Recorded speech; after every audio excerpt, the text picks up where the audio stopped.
Nearly 20 years ago, John F. Kennedy Jr., his wife Carolyn, and her sister died when the plane he was piloting went down in the waters off Massachusetts. Now, a new documentary looks at what really happened that night and reveals how the crash could have been avoided altogether. JFK Jr. and Carolyn Bessette, The Secret Wedding.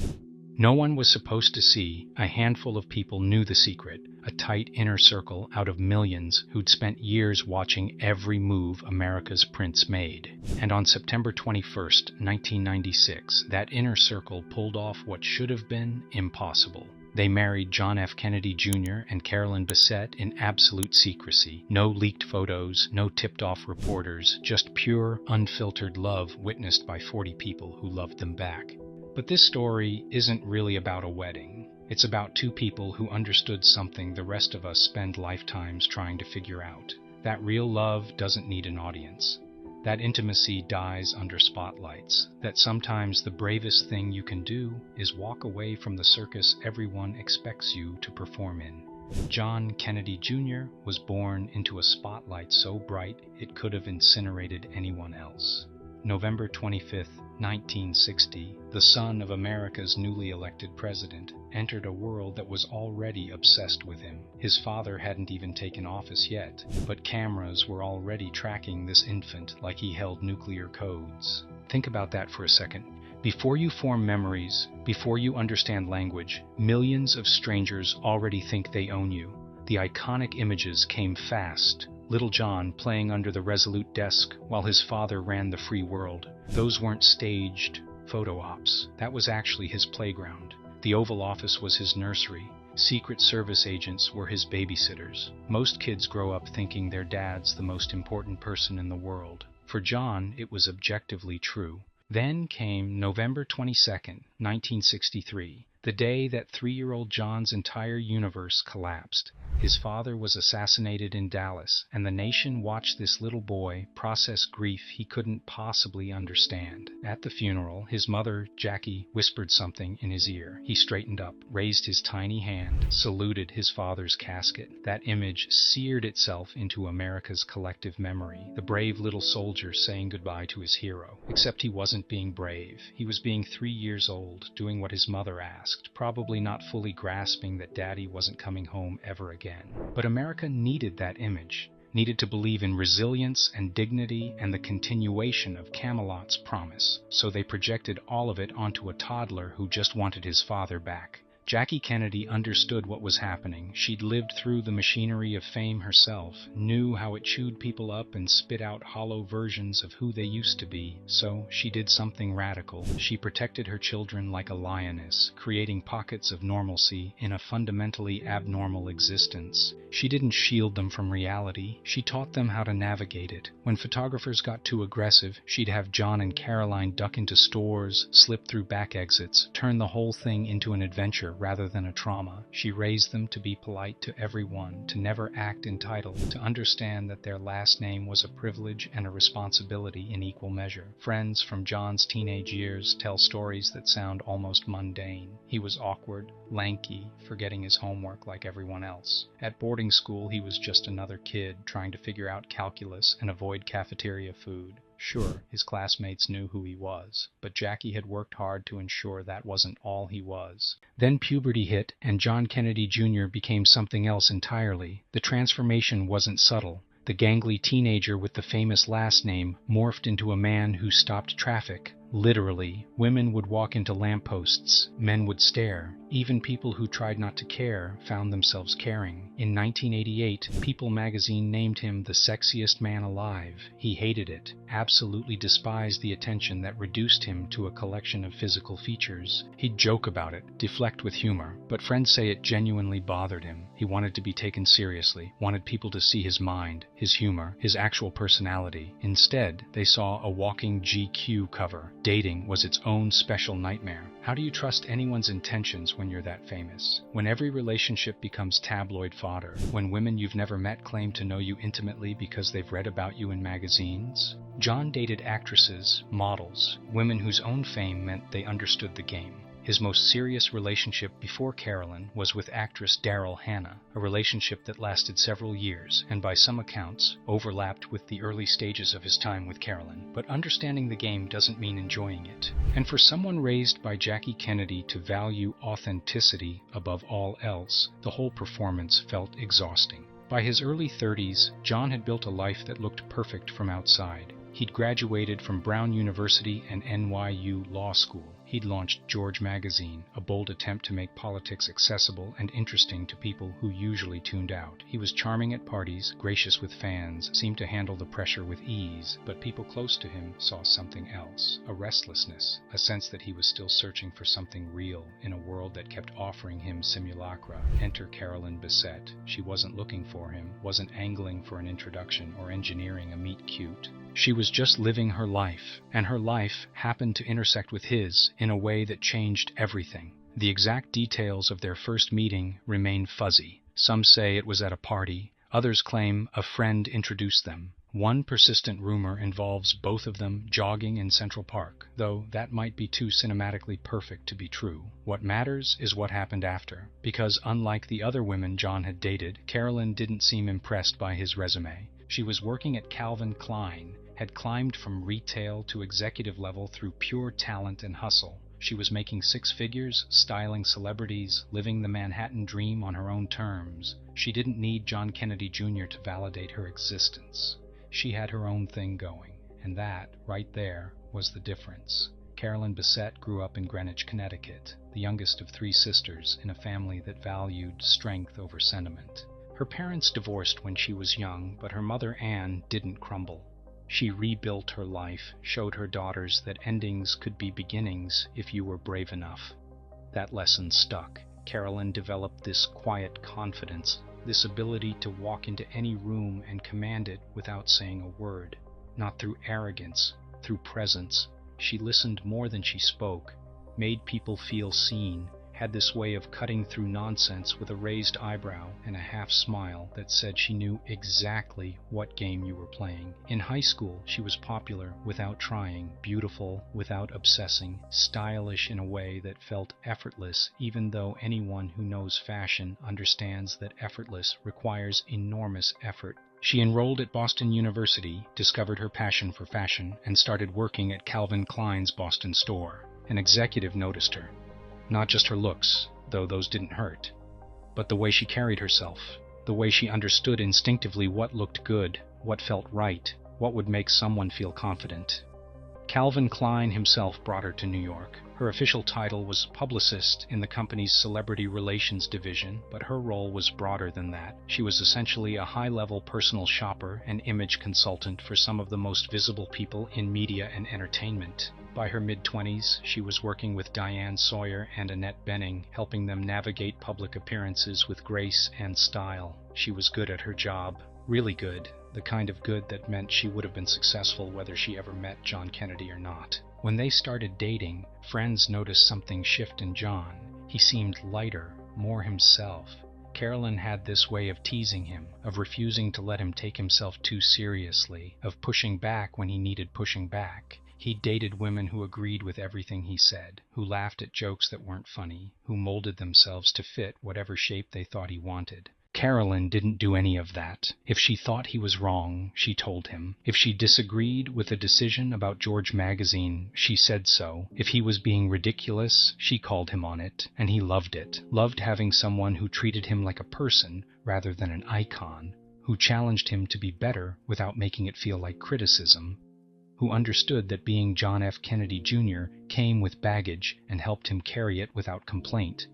They became inseparable, not in that codependent way where people lose themselves in each other, but in that partnership way where each person becomes more fully themselves because the other one creates space for it. John's friends started saying things like, "This one's different, this is real, this is it." On 4th of July weekend in 1995, John took Carolyn to Martha's Vineyard. They went fishing, just the two of them on the water, away from cameras and crowds and the constant hum of public life. He told her fishing was better with a partner. Then he asked her to be his partner, not just for fishing, for everything. She said no. Well, not exactly no. More like, I need to think about it. I need to understand what I'm saying yes to. because Carolyn wasn't naive. She'd watched the press follow John for years, seen how they dissected his relationships, speculated about his private life, turned intimate moments into entertainment for millions of strangers. If she married him, she'd lose her anonymity forever. Every outfit would be analyzed, every expression photographed, every decision scrutinized. The life she'd built on her own terms would become public property. That's a hell of a thing to sign up for, especially when you've worked hard to create a life that's actually yours. By most accounts, she took about 3 weeks to decide.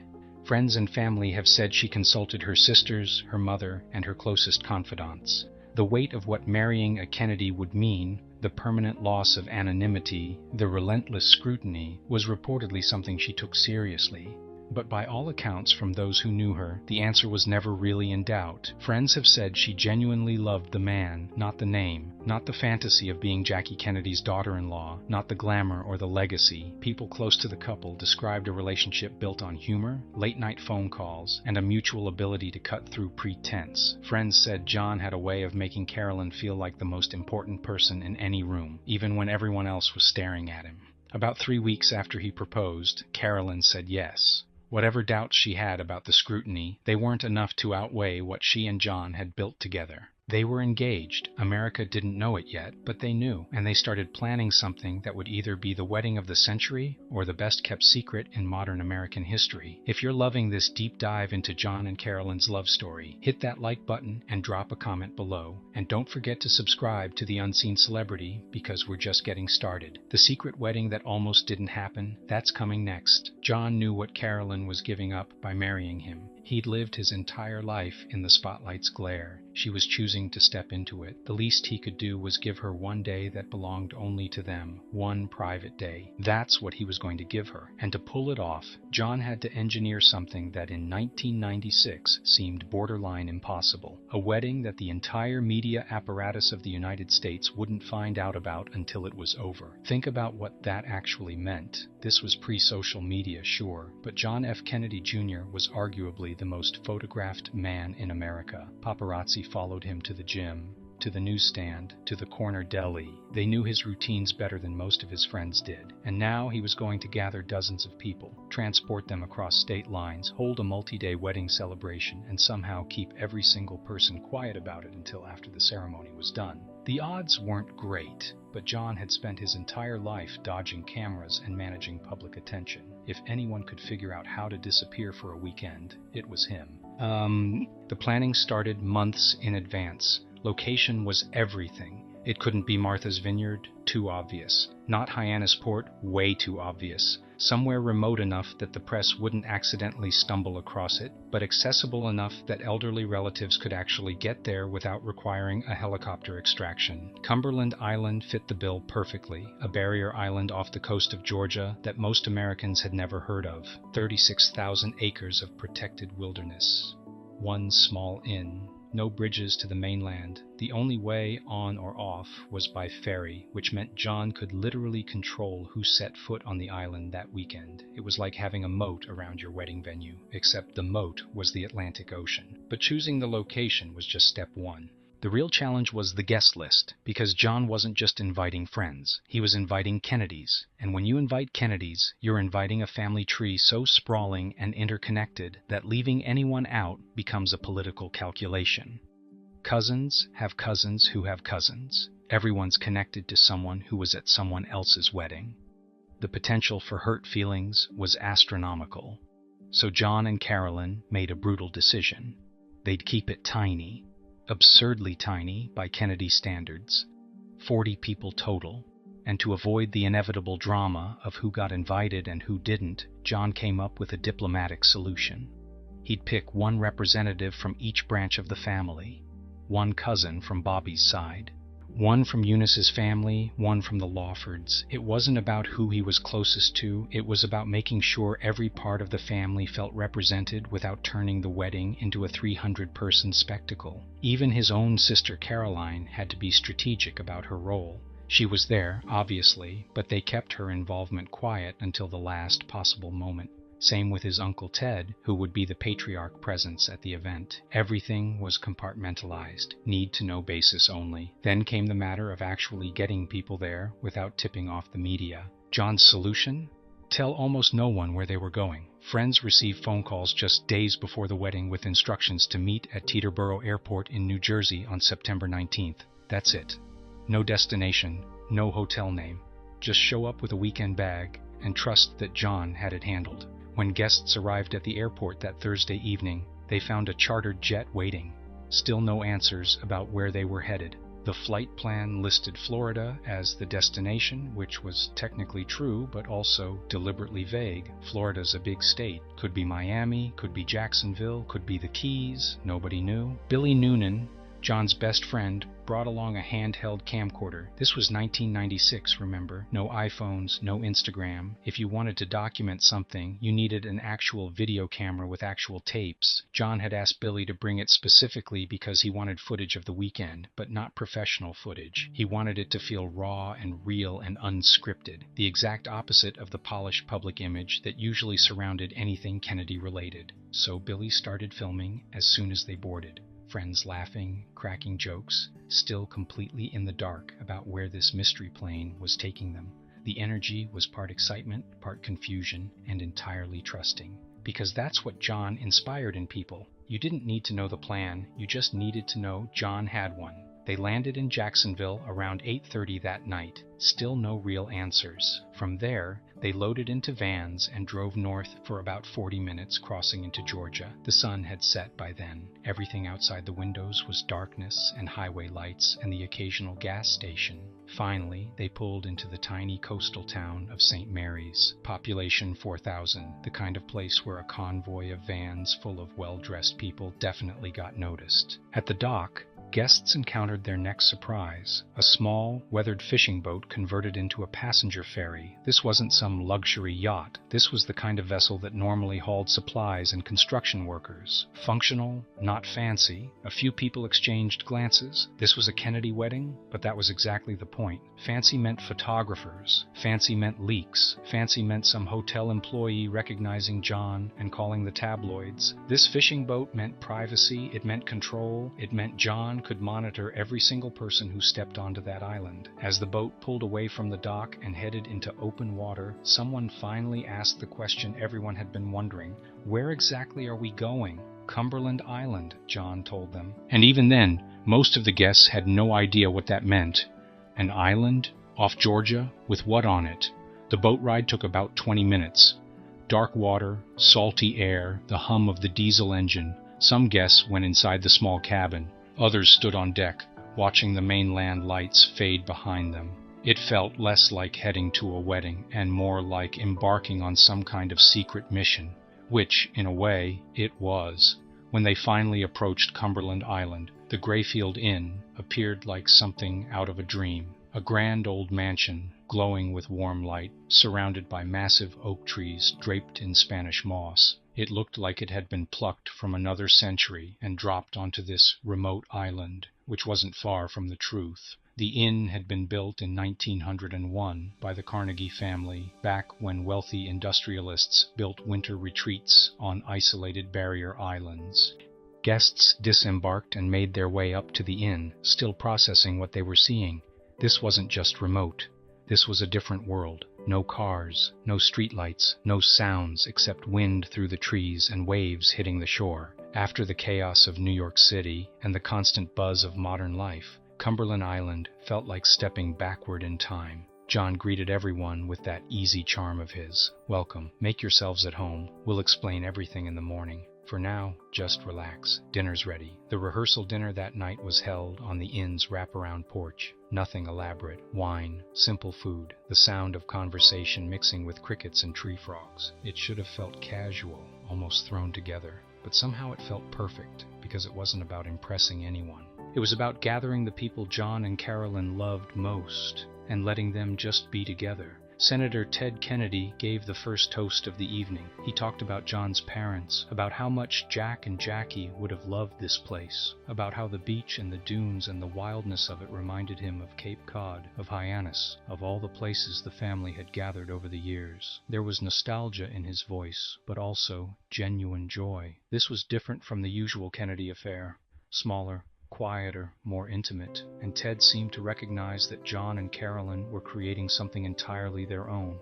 Then John stood up to speak. He thanked everyone for coming, for keeping the secret, for trusting him with this insane plan. He acknowledged how strange the whole setup was, the mystery flight, the fishing boat, the fact that half the guests still weren't entirely sure what state they were in. People laughed. But then John's tone shifted slightly. He talked about what this weekend meant to him and Carolyn, about wanting to surround themselves with the people who actually mattered, not the thousands of people who might theoretically deserve an invitation based on social obligation or family politics. This is our family, he said, not by blood necessarily, but by choice. It was a beautiful sentiment, and also a quiet rebellion against everything a Kennedy wedding was supposed to be, because Kennedy weddings were spectacles. They were political events.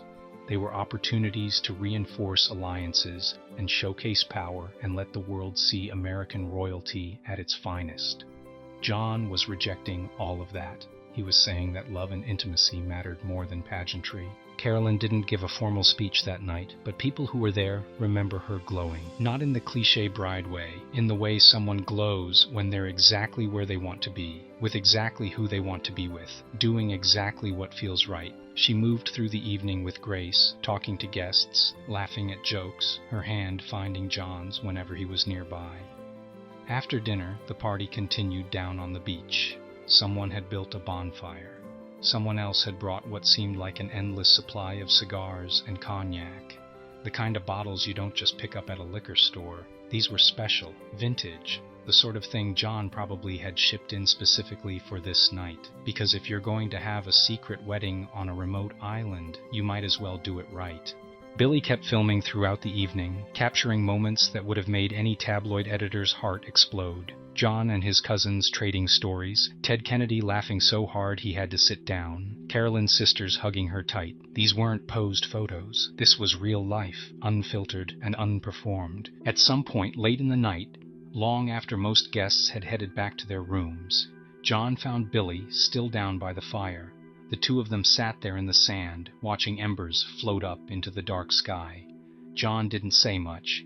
He didn't need to. This was it. The night before he married the woman he loved, surrounded by people who actually knew him, in a place where nobody could find him. For once in his entire life, John F. Kennedy Jr. wasn't performing for an audience. He was just living. Morning arrived slow on Cumberland Island, the kind of morning where light filters through Spanish moss and everything feels suspended between dream and reality. Saturday, September 21st, 1996. Wedding day. Billy woke up with a splitting headache, courtesy of those French cognacs. He stumbled to the window and saw the island transformed. Overnight, someone had strung tiny lights through the trees. The pickup trucks that would later ferry guests to the ceremony were already lined up, covered in white ribbons. Everything was happening quietly and efficiently while most people were still asleep. Down in the kitchen, Chef Jodi Sadowski was already sweating. He'd gotten the menu late Friday night. Free-range capons, poached artichokes, Irish potatoes naturally, and he had maybe 6 hours to prepare a feast for 40 people in a kitchen that barely had electricity. The irony wasn't lost on him. Here he was, cooking for American royalty in conditions that would make most chefs walk off the set. But Jodi understood something crucial. This wasn't about perfection. It was about authenticity. John and Carolyn didn't want some elaborate 9-course meal flown in from Manhattan. They wanted real food, made by real people, served in a real place. So Jodi rolled up his sleeves and got to work. Meanwhile, John was up early too, restless. He found Tim Shriver sitting on the veranda with coffee, watching the horses wander past. The two of them sat there for a while, not saying much, just existing in that rare space where silence feels comfortable. Tim had been John's closest friend since childhood. They'd grown up together, navigated fame together, understood each other in ways that didn't require words. Eventually John spoke. He said something about how strange it was. Getting married, not the marriage itself, but the ritual of it, the performance. Even here, hidden away on a remote island, there was still an audience, still expectations, still a version of himself he was supposed to present. Tim listened. Then he reminded John of something simple. Today wasn't about performing, it was about choosing, actively deciding to build a life with someone. That's what made it different from everything else. This wasn't a magazine cover, or a political event, or a public appearance. This was real. John seemed to relax after that. He grabbed Billy's camera and did what he always did when he wanted to deflect attention. He turned it on someone else. The groomsmen woke up to John standing over them with the camera, asking ridiculous questions. "What time did you get in last night, Billy?" Billy, still half asleep, told him to shut that thing off. Everyone laughed. It was pure John. Even on his wedding day, he couldn't resist pranking his friends. Later that morning, John gathered the guys and handed out gifts. Custom monogrammed boxers, Bibles, fans to keep cool in the Georgia heat. Small gestures that showed how much thought he'd put into this weekend. He wanted everyone to feel included, appreciated, part of something meaningful. On the other side of the inn, Carolyn was having her own morning, quieter, more introspective. Her sisters were with her, helping with hair and makeup. Her mother kept checking on her, making sure she was okay, because everyone could sense it, the weight of what was about to happen. Carolyn had spent years in the fashion industry. She understood presentation, styling, the power of an image. But today was different. Today she wasn't creating a look for someone else. She was creating a moment for herself. And that pressure, that expectation, was enormous. The dress hung in the corner, that stunning Narciso Rodriguez creation, simple ivory silk, cowl neck, cut on the bias. It looked effortless, which meant it was incredibly difficult. Around noon, guests started preparing for the ceremony. They'd been told to be ready by 4. Nobody knew exactly where they were going or how they'd get there, just that transportation would be provided. 4 o'clock came. Guests gathered outside the inn, and then they saw them. Pickup trucks. Actual working pickup trucks, the kind you'd use to haul hay or transport equipment. Someone had tied white ribbons to the side mirrors. That was the extent of the wedding decoration. People started laughing, because of course this was how John Kennedy was getting married, in the back of a Chevy. It was so absurd, it was perfect. They piled in, Senator Ted Kennedy and his wife in one truck, cousins in another, friends squished together in the beds of the trucks, holding onto the sides as they bounced down dirt roads. Someone had thrown antique dining room chairs in the back of one vehicle.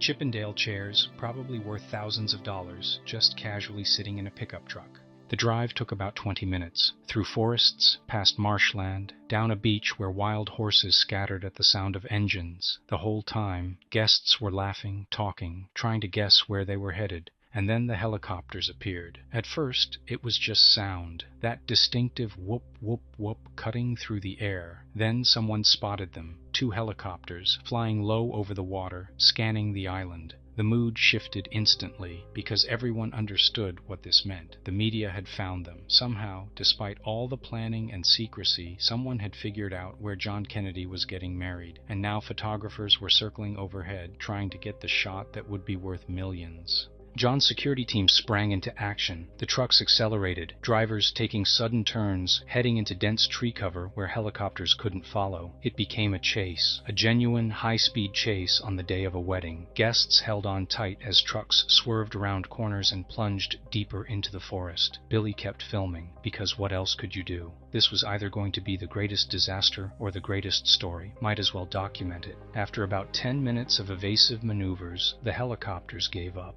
Or maybe they just lost track of which dirt road the trucks had taken. Either way, the sound faded. The convoy slowed down, and everyone exhaled. They'd done it. They'd actually escaped. The trucks emerged from the forest and arrived at a small clearing. In the middle stood a tiny white church. First African Baptist Church. Built in 1893 by descendants of enslaved people. Abandoned decades ago. Paint peeling. Steps rotted. Windows covered in white paint to keep out the elements.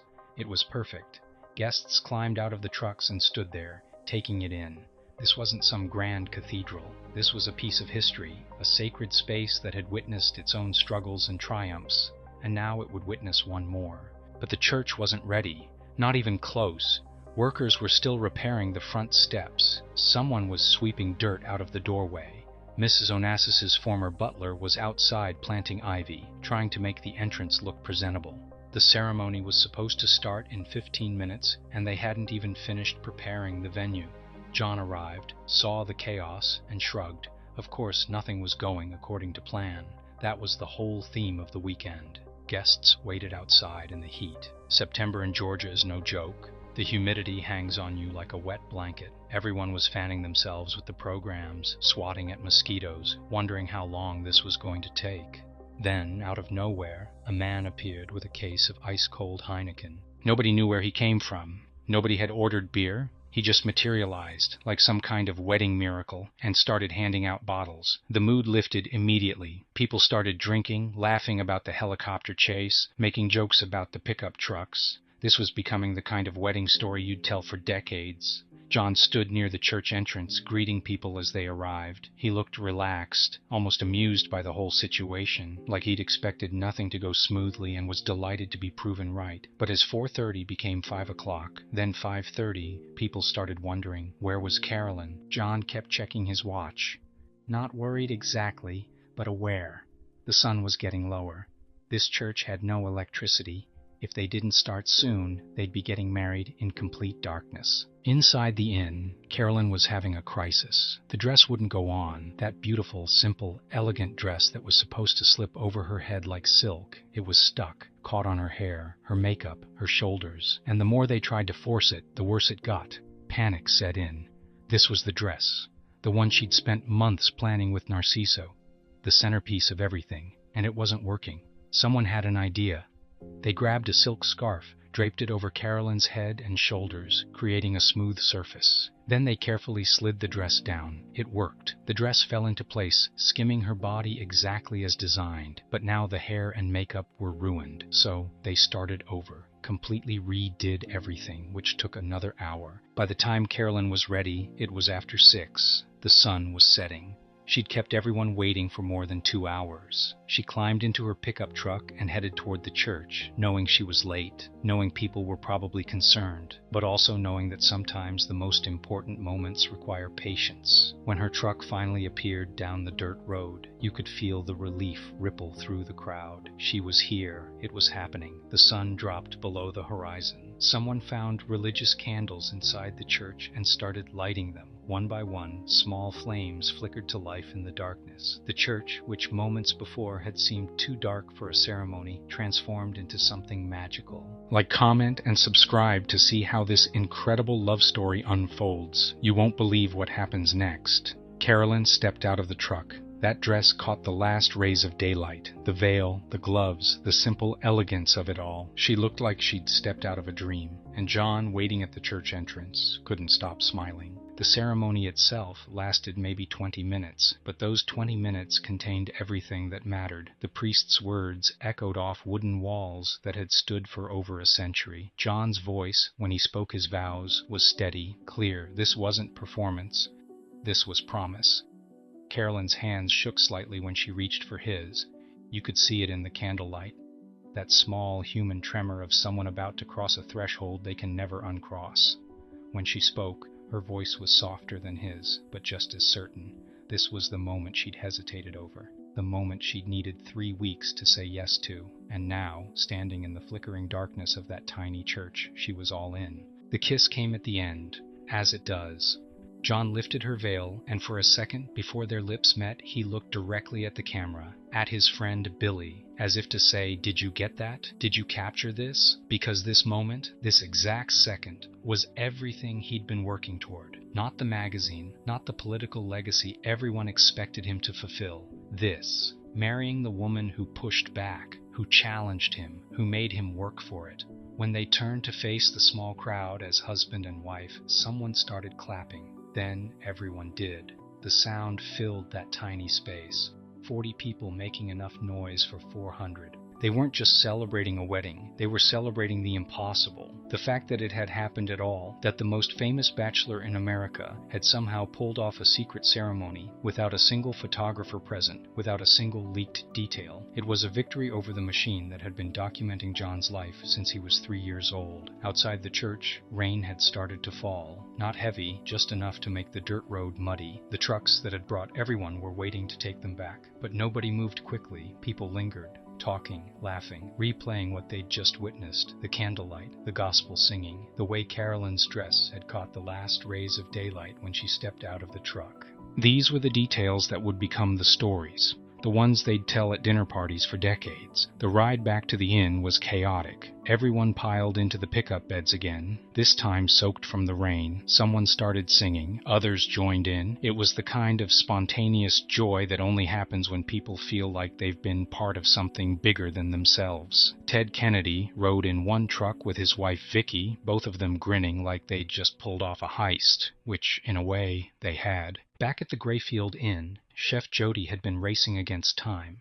The kitchen had been behind schedule all day. The guy who was supposed to prep everything had been detained. Something about not having the right security credentials, so Jodi had to do it all himself. Light the burners, pull out the food, get everything tempered and ready. The pressure was massive. This wasn't just any wedding reception. This was for John F. Kennedy Jr. If the food wasn't right, it would be remembered, not in a good way. But Jodi pulled it off. By the time the trucks rolled back into view, the menu was ready. Free-range capons, simply roasted, poached artichokes with a light vinaigrette, patty pan squash, sautéed to perfection, and Irish potatoes, because of course the Kennedys served Irish potatoes. The whole thing was elegant without being pretentious, exactly like the rest of the weekend. Nothing over the top, nothing designed to impress, just good food, good company, and the celebration of two people who'd found each other against all odds. The reception tent was simple. 5 tables, maybe 40 chairs, white linens and small centerpieces. It looked more like a family reunion than a Kennedy wedding, which was exactly the point. This wasn't about spectacle, it was about intimacy, about being surrounded by the people who actually mattered, not the hundreds of distant relatives and political connections who would have been invited to a traditional Kennedy affair, just the ones who'd earned their place at the table. Ted Kennedy gave another speech during dinner. He talked about his brother Jack, about how Jack and Jackie would have loved this place, the proximity to the ocean, the wind, the spray, the wildness of it. He talked about what makes a good marriage, about partnership, about having the training wheels off and riding together into the unknown. His voice cracked once or twice. You could tell he was thinking about all the Kennedy weddings that had come before, the ones that ended in tragedy, the brothers who weren't there to see this. Then John stood up to speak. He thanked everyone for keeping the secret, for going through the extreme measures he'd imposed, for not telling anyone, not their spouses, not their closest friends. He acknowledged how difficult that must have been, but he also explained why it mattered. This wasn't about him being difficult or controlling. It was about giving Carolyn the one thing she needed most: privacy, a day that belonged to them. Not to the cameras, not to the tabloids, not to the endless machine that had been documenting his life since before he could walk. He stumbled over his words once, got the day wrong, said Sunday instead of Saturday. Everyone laughed. It was so perfectly John, brilliant in some ways, completely absent-minded in others. He'd once forgotten his wallet so many times he had to chain it to his pants. He'd shown up to a friend's wedding without the blue blazer he'd been asked to bring. These weren't character flaws. They were reminders that underneath the Kennedy name and the magazine and the fame, he was just a guy, a forgetful, charming, deeply human guy who happened to be the son of a president. When he finished speaking, he looked at Carolyn. The way he looked at her told you everything. This wasn't a man going through the motions. This was a man who'd found something real, something worth protecting. He called her the person who changed his life in ways he never thought possible, who made him the happiest man alive, and when he said it, you believed him. The cake cutting came next. Nothing fancy, just a simple white cake with minimal decoration. John fed Carolyn a piece. She fed him one. They didn't smash it in each other's faces. No theatrics, just two people sharing a moment. Then the dancing started, their first dance as husband and wife. No choreography, no big production. Just two people swaying to music in a tent on an island that most of America had never heard of. The best part about the whole reception was how normal it felt. If you ignored the fact that one of the guests was a United States senator and the groom was the most famous man in America, it could have been any wedding. Friends laughing, family telling stories, someone making a toast that went on too long, someone else cutting them off with a joke. This was what John and Carolyn had wanted. Not a spectacle, not a photo opportunity, just a real celebration with real people. As the night wore on, people started drifting away from the tables. Some went down to the beach, others stayed in the tent, finishing their wine and talking. The bonfire from the night before had left a pile of ashes near the water. Someone suggested lighting another one. Within minutes, there were 20 boxes of cigars and 100 bottles of cognac spread out on the sand. French cognac.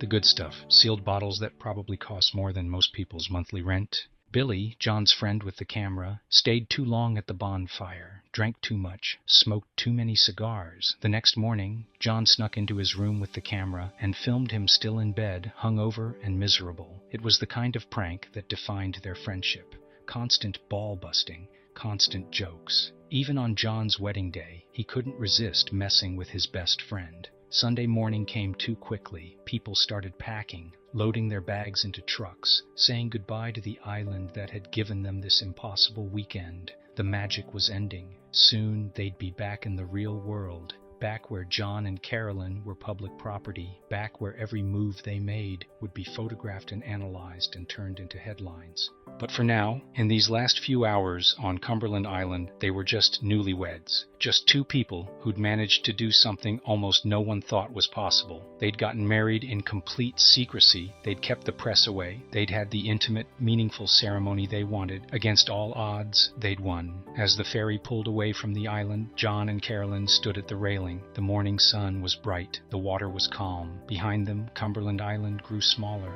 That little church, that inn, that beach, all of it fading into memory. They didn't know it yet, but the moment they stepped off that ferry, everything would change. The secret would be out, the world would know, and the pressure would begin. The Jacksonville airport was chaos. Reporters everywhere. Cameras. Questions shouted from 20 feet away. Someone had talked, or maybe someone had guessed.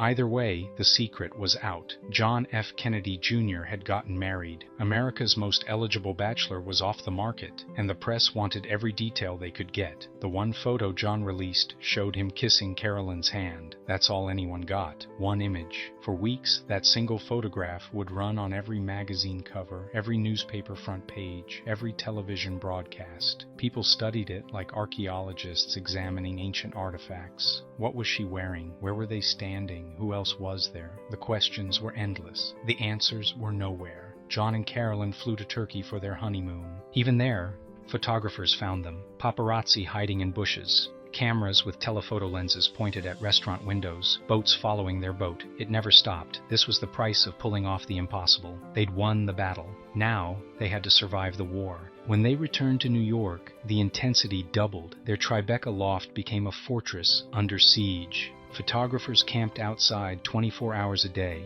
Every time they left the building, cameras clicked like machine guns. Every errand, every walk, every coffee run, nothing was private anymore. Carolyn, who'd spent her whole adult life as a private citizen, was suddenly the most photographed woman in America. John tried to help. He'd been dealing with this his entire life. He knew the tricks. Walk fast, don't make eye contact, never react. But Carolyn wasn't built for this. She'd push back, argue. Sometimes she'd flip off the cameras. The tabloids loved it. Every reaction became a headline. Every moment of frustration became proof that she couldn't handle being a Kennedy wife. The narrative started forming almost immediately. John, the beloved prince, patient and graceful. Carolyn, the difficult bride, angry and unstable. It didn't matter that none of it was true. It didn't matter that she was being hunted like an animal every time she stepped outside. The story sold papers. That's all that mattered. Friends who knew them saw something different. They saw a woman trying to maintain her identity while the world demanded she become someone else. They saw a marriage under pressure that would have crushed most couples within months. But John and Carolyn held on, though not without serious strain. By some accounts, they had discussed separation. Carolyn was reportedly struggling with substance use, and the pressures of their life had driven wedges that went beyond what any tabloid captured. They fought, they argued, but they stayed together. The fights were real, and they weren't just tabloid exaggeration. Photographers caught them on the street mid-argument, John grabbing her arm, Carolyn pulling away, and those images became iconic. But the problems ran deeper than what the cameras captured. Multiple friends and biographers have described a marriage under genuine strain. Carolyn was reportedly struggling with the total loss of her former independence. She had gone from a confident, successful professional who moved freely through Manhattan to someone who couldn't leave her Tribeca apartment without being swarmed. According to Rosemarie Terencio, John's closest assistant, Carolyn sometimes refused to leave the apartment for days. There were credible reports of substance issues as the pressure mounted. The couple disagreed about having children. John wanted them sooner, Carolyn wasn't ready, partly because she couldn't imagine raising a child under that level of scrutiny. Some friends have said that by 1999 they were in couples therapy and that separation had been discussed, though others insist they were working through it. The truth is probably messier than either the fairy tale or the tabloid version suggests. George magazine became a refuge for both of them. Carolyn threw herself into helping with the creative direction. She had an eye for design that even skeptics had to admit was brilliant. She'd suggest covers, recommend photographers, push John to take risks he might not have taken otherwise. The magazine was their project, something they built together that had nothing to do with being a Kennedy or living up to anyone's expectations. But the pressure never let up. Jackie Kennedy's ghost haunted every comparison. People wanted Carolyn to be the next Jackie, elegant, composed, perfect. But Carolyn wasn't Jackie. She didn't want to be Jackie. She was her own person. The problem was, nobody seemed interested in letting her be that person. Her friends from Calvin Klein barely recognized her life anymore. The woman who used to grab drinks after work and laugh until midnight was now trapped in an apartment, afraid to go outside. The woman who used to style photo shoots and work 16-hour days was now defined entirely by who she married. It wasn't fair, but fairness had nothing to do with it. John felt the weight too. He'd spent his whole life navigating fame, but he'd never had to protect someone else from it before.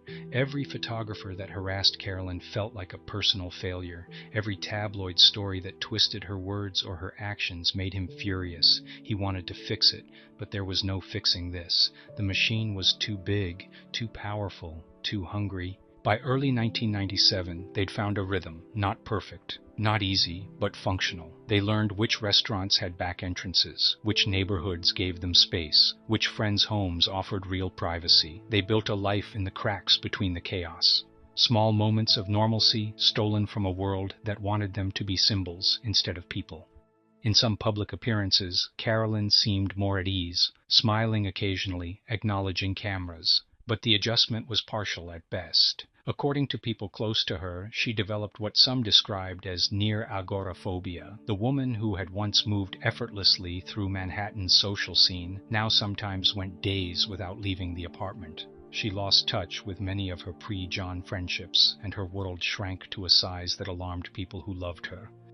John launched more ambitious projects at George, celebrity covers, political interviews that made news. He was proving he was more than just a famous name. He had ideas, vision. The magazine was growing. People were taking it seriously. For someone who'd spent his whole life being told he was only famous because of who his father was, that validation meant everything. There was another layer of pressure that rarely gets discussed, the Kennedy family itself. Jackie had reportedly liked Carolyn before her death in 1994, but other family members were less welcoming. Carolyn was not from a political dynasty. She was an outsider in a clan that had complicated feelings about outsiders. Some accounts suggest she felt frozen out of family gatherings, which deepened her sense of isolation. Meanwhile, John was seriously considering a run for political office. Specifically the New York Senate seat that would eventually go to Hillary Clinton. For Carolyn, who was already struggling with the scrutiny of being a Kennedy spouse, the prospect of a political campaign was reportedly a source of real anxiety. They talked about having kids, not yet, but this was a point of tension. John reportedly wanted children sooner. Carolyn, according to friends, was not ready.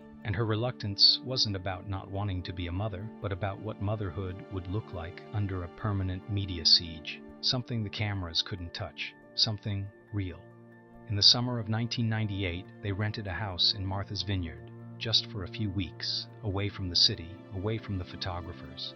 The Vineyard had always been Kennedy territory, but it also offered something rare: space, privacy, the ability to walk on a beach without someone shouting questions from 30 feet away. Those weeks felt like a glimpse of what their life could be. Quiet dinners, long walks, conversations that lasted hours, no headlines, no drama, just two people who loved each other, trying to figure out how to build a life together under impossible circumstances. John flew his plane back and forth. He'd gotten his pilot's license a few years earlier. Flying gave him something no other part of his life could offer: complete control. Up in the air, he wasn't a Kennedy, he wasn't famous, he was just a guy flying a plane. Nobody could follow him, nobody could photograph him. For those brief hours, he was free. Carolyn was less enthusiastic about the flying.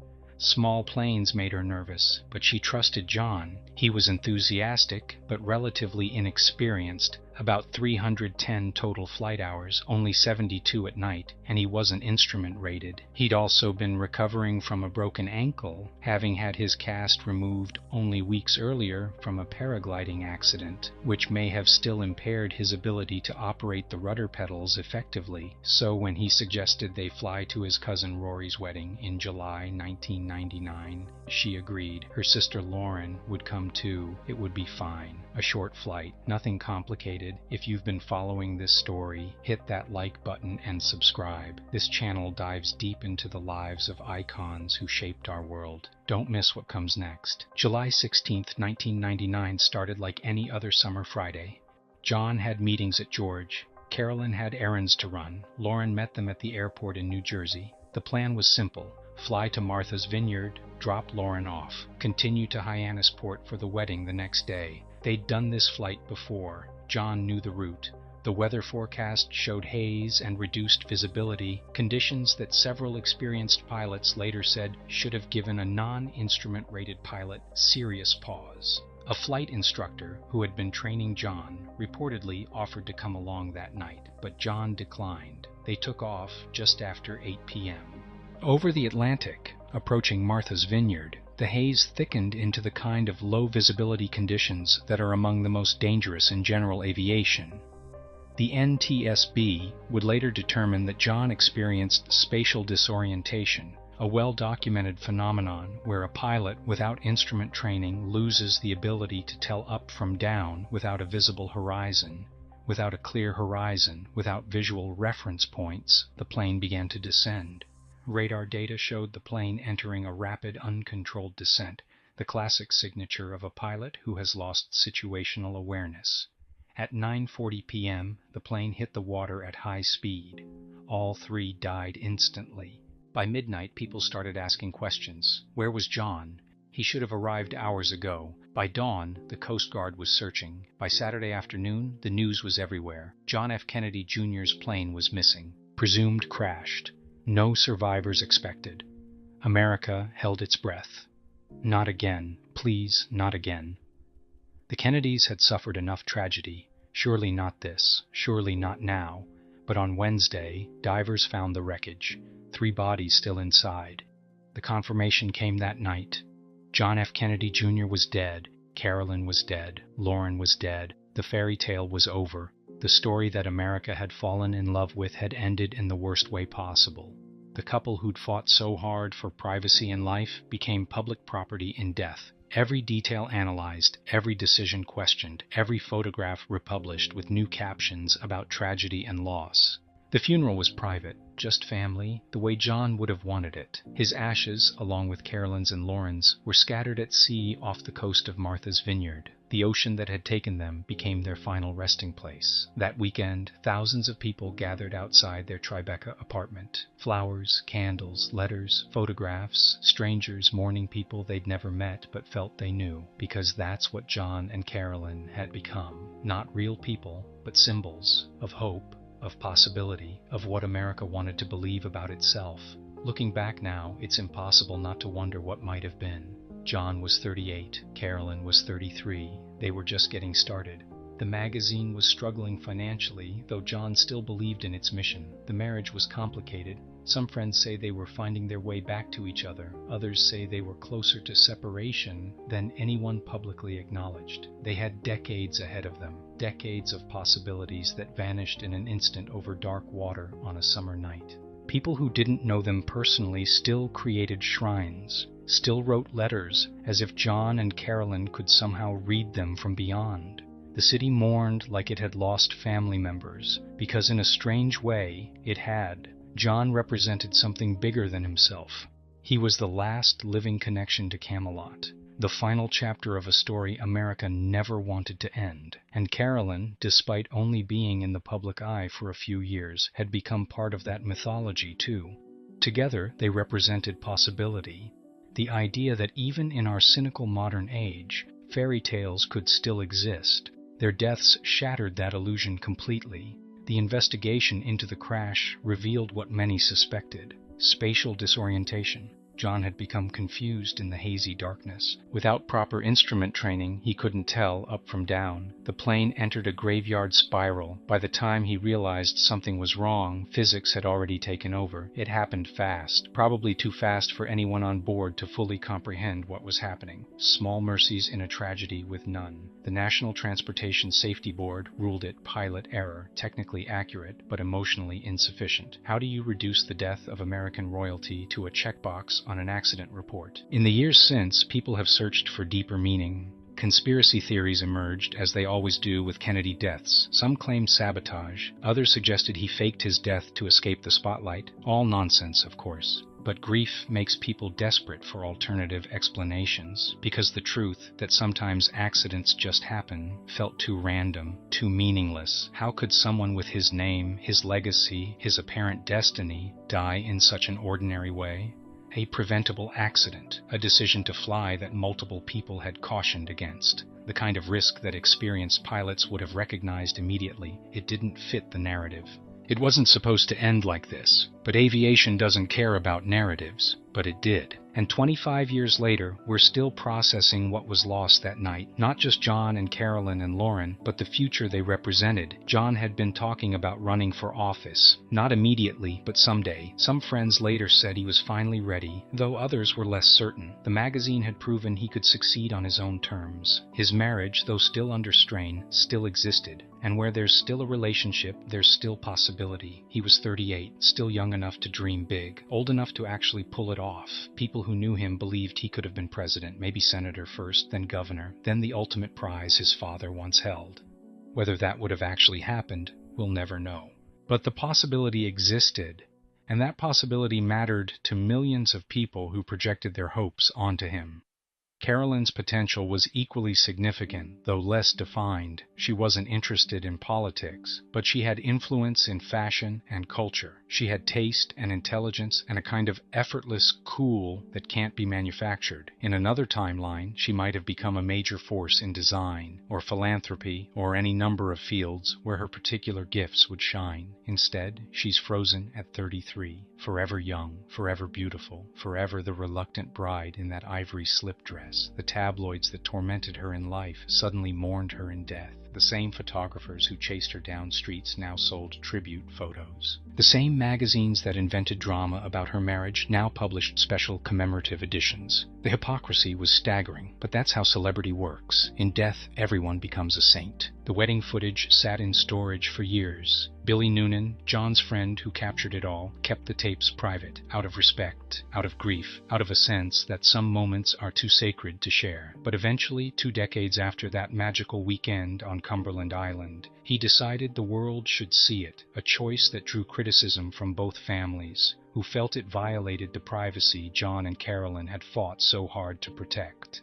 Billy maintained it was because it showed something true. John and Carolyn at their happiest, surrounded by love, away from cameras and scrutiny and pressure, just 2 people getting married, the way everyone should be able to. The footage reveals what those who knew them always insisted. They were real. Their love was real. The struggles were real too, but so was the joy. You can see it in the candlelit church, in the way John fumbles his vows and laughs at himself, in the way Carolyn touches his shoulder to reassure him, in the dancing, the toasts, the casual intimacy of friends who've known each other forever. This wasn't a publicity stunt or a photo opportunity, it was a wedding. And watching it now, knowing how the story ends, makes it almost unbearably poignant. They had no idea, none of us ever do. We plan futures that may never arrive. We make promises we might not live to keep. We assume tomorrow will come because it always has before, until suddenly it doesn't. That's the lesson, if there is one. Not to be morbid or fatalistic, but to recognize that nothing is guaranteed. guaranteed. The people you love won't be here forever, neither will you. So the moments matter, the small ones, the ordinary ones, the Friday night flights and weekend weddings and quiet conversations that seem unremarkable at the time but become everything in retrospect. John and Carolyn had less than 3 years of marriage, 1,000 days, give or take. Not enough time to have children, not enough time to truly figure each other out, not enough time for the rough edges to smooth into comfortable partnership. Just enough time to build something beautiful and fragile that was destroyed before it could fully bloom. Some friends say they were finding a new equilibrium. Others paint a darker picture. The photos from their final months can be read either way. Smiling together at some events, tense and distant at others. The honest answer is that we don't know where the marriage was heading, and anyone who claims certainty is projecting. Either way, they never got the chance to find out. The ocean that claimed them became their memorial. No headstones, no graves to visit, just water and sky and the eternal indifference of the Atlantic. John's father once said, "We are tied to the ocean, that when we return to the sea, we go back to where we came from." John, whether he knew it or not, fulfilled that prophecy. His ashes joined the currents, became part of the ecosystem, fed the fish and the plankton and the great churning cycle of life and death that predates humanity and will continue long after we're gone. There's something appropriate about that. He was always too big for ordinary endings, too mythological to be reduced to a cemetery plot. The ocean suits him, vast and mysterious and forever out of reach. If you've stayed with us this far, hit that like button, subscribe to The Unseen Celebrity, drop a comment sharing your memories of John and Carolyn or thoughts about their legacy. This channel explores the lives of icons who shaped our world. Don't miss what comes next. For Carolyn's family, the grief was compounded by guilt. Lauren shouldn't have been on that plane. She only went because Carolyn asked her to, because John offered, because it was convenient, because nobody thought anything bad would happen. How do you process that? Your sister dead because she accepted a ride, because she trusted the wrong pilot on the wrong night. The Bessettes retreated from public life entirely. No interviews, no books, no cashing in on tragedy. They mourned privately and asked the world to let them. Most people respected that, but not everyone. The vultures never fully disappear. George magazine continued for a while after John's death, but it wasn't the same. The whole thing had been his vision, his passion project, his attempt to merge politics and celebrity in ways that felt fresh. Without him, it was just another magazine. It folded in 2001, 2 years after his death. A mercy killing, really. Some things can't survive the loss of their creator. The offices were packed up, the staff moved on, the experiment ended, but the idea lived on. Every political celebrity crossover since, every viral campaign video, every Instagram politician, they're all walking paths John helped clear. He saw that politics and pop culture were converging long before most people did. He was right. He just didn't live long enough to see how right. 25 years later, we're left with questions that have no answers. What if John had driven to the Vineyard instead of flying? What if they'd waited until morning? What if he'd checked the weather more carefully or brought an instructor or decided the whole trip wasn't worth the hassle? What if? What if? What if? History is built on tiny choices that compound into destiny. One different decision and everything changes. Or maybe nothing changes. Maybe fate finds its way regardless. We'll never know. All we have is what happened. A plane took off. It flew into darkness. It never arrived. 3 people died, and America lost something it didn't fully appreciate until it was gone. The wedding footage isn't just a historical document. It's a time capsule of hope. Of 2 people who believed in their future together, who planned and dreamed and fought for a single perfect weekend away from the world's eyes. They succeeded. For 48 hours, they had exactly what they wanted. Privacy, intimacy, love without conditions or cameras. Then they went back to real life, to magazines and paparazzi, and the relentless grind of being John F. Kennedy Jr. and Carolyn Bessette Kennedy. And 3 years later, it ended. Not with a bang, but with a splash nobody heard. Darkness swallowing light, water claiming what it always claims eventually. Everything. What we remember now isn't the tragedy, though that's part of it. What we remember is the possibility, The sense that these two people, flawed and human and struggling like everyone else, represented something better, something worth aspiring to. Grace under pressure, love despite difficulty, beauty in a world that often feels ugly. They didn't ask to be symbols. They just wanted to be themselves. But when you're born into American mythology, you don't get that choice. The story writes itself around you, and sometimes the story demands sacrifice. John and Carolyn gave us that weekend on Cumberland Island. Candlelight and vows and dancing under southern stars. They gave us proof that even in the fishbowl of fame, genuine moments still exist. That love, when you fight for it hard enough, can find space to breathe. They gave us 3 years of trying, of figuring it out, of being imperfect people doing their best in impossible circumstances. And then they gave us an ending that felt like the cruelest plot twist imaginable. But that's life. Nobody promised fair. Nobody promised enough time. The only promise is that it ends. For everyone. Eventually. What matters is what you do with the time you get. John and Carolyn did the best they could with theirs. They built something, loved something, protected something, and when the cameras weren't watching, when it was just them and their closest friends on a remote island off the Georgia coast, they had one perfect weekend. That's more than most people get. That's something worth celebrating, even now, especially now, because that weekend, captured on grainy video by a friend with a camcorder, shows us what we all want to believe. That love can triumph over circumstance, that privacy is possible if you fight for it, that fairy tales for at least one magical moment can actually come true. The tragedy of John and Carolyn isn't just that they died young, it's that, according to some friends, they may have been finally figuring it out. Those last few months, friends noticed a shift. Less tension, more laughter. They were learning to exist in their impossible circumstances. The magazine was thriving. The marriage was solidifying. They were talking about maybe, possibly, starting a family. Not immediately, but someday. When things settled down, when they felt ready, they never got that chance. What haunts people who knew them isn't the crash itself, it's the timing. Another year, and John might have had enough flight hours to handle that situation. Another year, and they might have driven instead of flown. Another year, and the whole trajectory of American history could have been different. Because, make no mistake, John was positioning himself for politics. Not the magazine editor playing a politics version. The real thing. Friends say he was finally ready to step into the arena his family had dominated for generations. Would he have won? Would he have been good at it? Would the name have carried him or crushed him under its weight? We'll never know, but the possibility mattered. To him, to Carolyn, to millions of Americans who saw in him a bridge between the idealism of his father's generation and the cynicism of their own. Carolyn would have been formidable in that role. The reluctant political spouse who didn't ask for any of it but would have risen to the challenge because that's who she was. She didn't back down, didn't shrink. She pushed back against John when he needed it, against the media when they got too aggressive.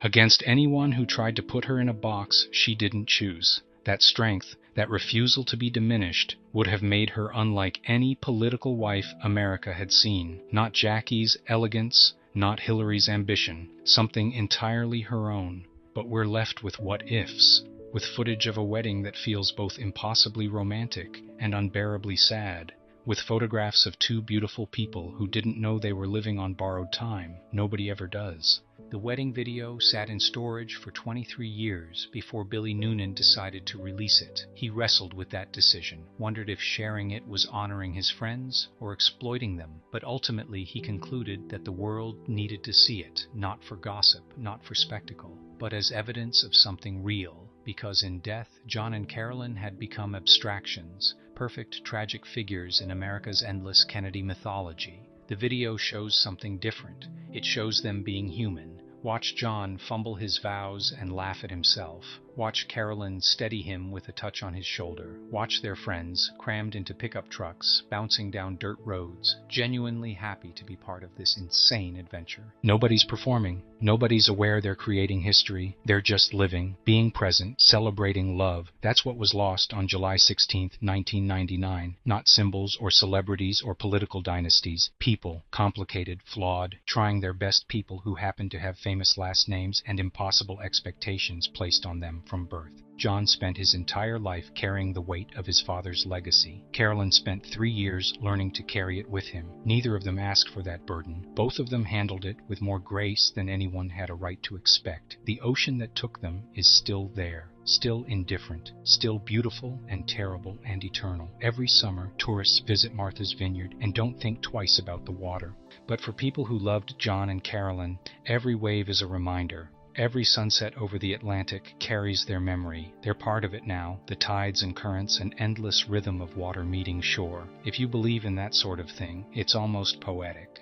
The Kennedy who was supposed to be president becoming one with the element his family always returned to. His father's words echo differently now. We are tied to the ocean. When we go back to the sea, we go back to where we came from. John didn't choose that ending, but he fulfilled it anyway. And Carolyn, who never wanted to be part of any mythology, who just wanted to love this man and build a quiet life with him, she's tied to it too now. Forever young, forever beautiful, forever the bride in the ivory dress standing in candlelight, about to say vows she'd only get 3 years to keep. If their story teaches us anything, it's this. The moments matter more than we realize while we're living them. That Friday night flight seemed routine until it wasn't. That secret wedding felt like the beginning of everything. And in a way, it was. Just not the everything they imagined. We assume we have time. We make plans for next year, next decade, the distant future we're absolutely certain will arrive. Most of the time we're right, but not always. And when we're wrong, there's no appeal, no second chance, no do-over. John and Carolyn got 1,000 days. They fought, they loved, they struggled to build something real in circumstances that made real nearly impossible. They succeeded more than they failed. That weekend on Cumberland Island proved it. The wedding that nobody thought they could pull off.